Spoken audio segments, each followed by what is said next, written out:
Aktibong lumuhok ang 69th Infantry Cougar Battalion sa isang backyard camp at team building activity para sa 75 Grade 11 na mag-aaral ng Palawig Academy Educational Foundation Incorporation. Layunin ng aktibidad na palakasin ang teamwork, disiplina at mahalagang core values ng mga estudyante sa pamamagitan ng iba't ibang team building exercises. Bukod dito, nagsagawa rin ang unit ng isang information awareness drive ukol sa career guidance upang matulungan ang mga mag-aaral sa pagpili ng kanilang tatahaking propesyon. Tinalakay rin ang tungkol sa mga mapanlinlang na taktika ng CPP, NPA, NDF sa pagrirekluta ng kabataan upang maprotektahan sila mula sa maling impormasyon at propaganda ng mga teroristang grupo.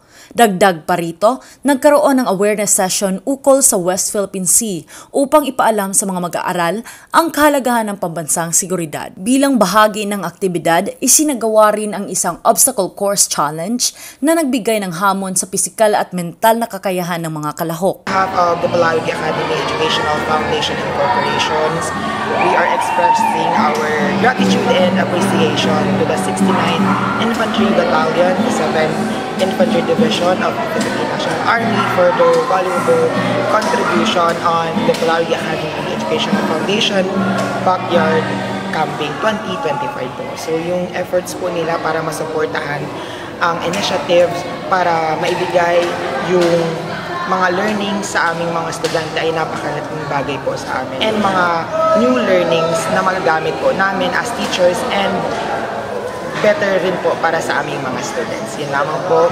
Maraming salamat po sa inyo at lagi po kayong mag-iingat.